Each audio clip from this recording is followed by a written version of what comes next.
windy out there today. Okay, so today I guess we're going to start getting the corn ground prepped.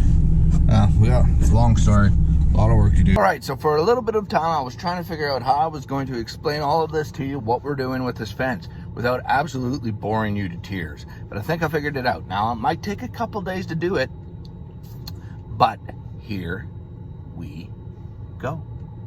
So what we do here at Valley View Acres is we graze stockpiled corn. What we do is we grow it just like anybody else grows corn. But we have the intentions of turning the cows into it for a very, very long feeding season that we have up here in Canada. Now what we found is, or what I have found or seen, is that there's about 3 different ways to do this. They all have their advantages, they all have their disadvantages. Now the way that I have done it for as long as I've done it is that I will give the cows about enough corn for them to completely clean it up for about a week. Now the advantages to that is that I'm not moving cattle every day, and I can hard fence the paddocks, and that's what I've done. I've put up 3-wire fence. The top wire's electric, the middle one's a dead ground, and then the bottom one's electric, so that the cattle can get shocked in the wintertime. I can keep control of them cattle throughout the whole winter. Now the disadvantages of that you have to use a lot of hay to do this, because a cow, when they first come into a paddock that they're going to be in there for like a week, they've got too much corn to eat, so that they can overload on their corn, because they'll just go around snipping the cobs of corn off. So you end up having to feed a little bit of hay at the start, about 20%, and then you have to feed about 50% hay after they finish the corn off, because that's the first stuff that they eat. So they're going to go, you have to feed 50% to give them enough energy to get through the last part of that paddock. So now your tractor's starting every day. You're having to have hay and equipment, blah, blah, blah, blah, blah. Why are you putting corn in the first place? You also have to worry about a snowstorm coming through there, because when the cows come in, they'll knock a lot of that corn over. So if you get, say, 6 inches of snow before they finish cleaning off that corn, you don't lose it completely, but you lose it till spring comes. And sometimes you need that corn in February. You don't need it in March when the snow's gone away. Now, another way of doing it is moving your cattle daily. Of course, a lot more work involved. But now, you don't need that hay, because you give them the exact amount that they're going to need every day. It's the best of the best, because you're fine-tuning your feeding of that corn so that they can get exactly what they need exactly every day. But when we first started all of this, that just wasn't an option. I had a job off ranch, so I couldn't be there all the time to do that. And on top of things, we were feeding with polywire when we started, and the length of distance you can run that polywire in the winter is greatly reduced when the temperature's minus 52. That's why we went with a hard fence, because we could get that ground wire involved, stopping the cows from just crawling through it when it was that cold. Because when it's that cold, guess what? Electricity even stops working. And when I say stops working, I mean that it's so cold that the cow is insulated when they touch that wire, so that they can't actually connect the ground and be the ground and get the shock. So then guess what? It's just a little thin piece of polywire. They just walk right on through it. But enough of how we got to where we are today. Let's figure on that third way of doing it. The third way is that you throw a perimeter fence around the whole field of corn, and you just let the cows go in it, and you just feed 20% hay until you kind of think that they're out of corn, and then you start feeding 50% hay.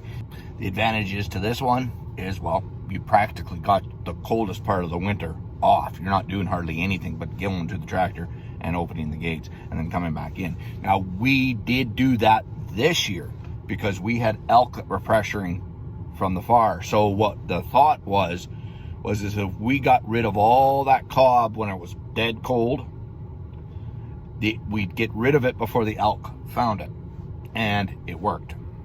But it only worked because we didn't have hardly any snow last winter. I mean, it was just barren all the whole time. If we'd gotten any kind of snow at all the cob that they would have knocked down and bent over and got to ground level would have been covered by snow, and then we would have been in deep trouble come February. We would have had way too much hay in February, and then we would not have had that hay when we needed it in March. So you are definitely leaving yourself open to calamity.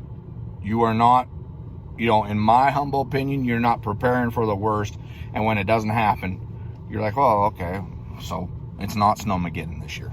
But I do believe that I've come up with an idea that's good enough to get all of your advantages and decrease the disadvantages so that we have near the perfect scenario. So what the idea is that we will set ourselves up for a daily feed, but we're going to do it in a different kind of a way. Currently, our corn paddocks run north to south, and that's fine. For the time that we had it, it was great because it was only about 600 feet worth of fencing, which was basically the absolute maximum that we could run that polywire. So it worked, and we just got down that path, and that's how we did it. But now what I want to do is I want to turn those paddocks so that they no longer run north to south, but they run east to west. And what that does is that opens up the field completely, because now we have about 3,000 feet of distance. And of course that means less turning with your planter, that means less corners, it means more efficiency. So then what I want to do is I want to hard fence paddocks, but I want to not hard fence them north to south, I want to hard fence them east to west. And then get that extra long paddock, that 3,000 foot long paddock. But then here's where the difference is. But first I want to explain to you that my planter is an 8-row vacuum planter by John Deere, 3-point hitch. So it's 20 foot wide. So what I want to do is I want to set my paddocks in widths of 20 feet, right? So the first one I'm going to make 60 feet. Then after I make the 60 foot paddock, I want to make 120 foot wide paddocks. Now the reason why I've chosen that width is because eventually I do want to get into a traveling irrigator up here. Now, we have a lot of surface acres that are water. We have a lot of standing water all over the place. So it'd be very, very easy for me to get into an irrigation situation and be able to put that water down on that corn when I absolutely need it, and thus having drought protection. Now I've looked into these irrigators and I've priced them out, and I've figured out how much money it's going to cost. And yes, we can't do it this year, and yes, maybe not even next year, but we are definitely going to be doing it, or we're going to strive towards it, right? And if we are striving towards it, we might as well set ourselves up for it, especially when we consider that, you know what, 120 foot wide paddock is actually going to be advantageous in the long run. You may be asking yourself, okay, so why is 120 foot wide advantageous? I don't get it. I don't understand. Now you got to plant around those fences. Well, we're planting around those fences anyways, but we made it 120 foot wide, so we're going to be an equal exact amount of planter widths, 6 planter widths per paddock. And then on top of it, but it does one more really, really important thing. And that important thing is now all of a sudden you've opened yourself up to feeding daily. And you've opened yourself to feeding daily in such a manner that it's not actually going to be a whole lot of extra work, because now you're only going to have to set that fence 120 foot long, like 120 foot long across the paddock, right? Because there's going to be a hard fence on the left side of the paddock, and there's going to be a hard fence on the right side of the paddock. So now all you have to do is bridge that gap between each hard fence, which is 120 feet. Well, that's only going to be, we've got buildings that are longer than 120 feet, right? And what it also does is it sets us up for a very, very long-term goal. And that long-term goal is being able to utilize cover crops within the corn to allow those cows to use those exact paddocks for summer grazing. Let me explain. If we interseed, say, biannual in the corn crop, once it gets knee high or whatever predetermined height we should be doing that at, then what happens is that biannual will winter, and then it'll come up in June when we're ready to put cattle to pasture. It'll be just like grass, or as close to just like grass as we can get.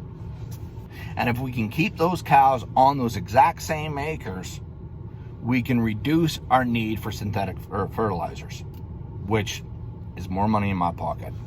Right now, because the cows are out there eating corn and then manuring on that ground that's going to be corn the next year, we are only having to put on 90 pounds of actual, which is a very, very small amount. A lot of people put on way more than that. My hope is that once we get them on there for all summer, we even need to put on less. Plus, rotational grazing allows you to shrink your pasture acres that it's needed. So now you've got other acres that are open to plant to corn to allow yourself to bring on more cattle, thus being more efficient with the acres that you have. And so what's going to end up happening is we're going to have an acre ground, say just take it on an acre basis, that will be corn one year with cover crops planted underneath it. And then the next summer, they're going to be rotational graze ground. And then the next year, it'll be back to corn. And hopefully, if the cover crops do their job and we don't let the cows just absolutely nip it to nothing, and we lay down a nice thatch with those cover crops, we will be able to reduce our spraying, we'll be able to reduce our synthetic fertilizer bill, and we'll have a healthier soil for it. And we've done all of that slowly and surely, with being able to not go into tremendous debt, not being able, having to buy an interseeder, etc., etc., etc. And but more importantly, not impeding future years. We can just go about business as usual. We are slowly but surely making everything better. But I had zero idea that this explanation was going to take up 12.5 minutes of your time. So I hope you enjoyed the video. I hope you found it informative. Maybe for other cattle guys, they got some ideas. And you know what? We'll see you next week. Catch you on the flip side.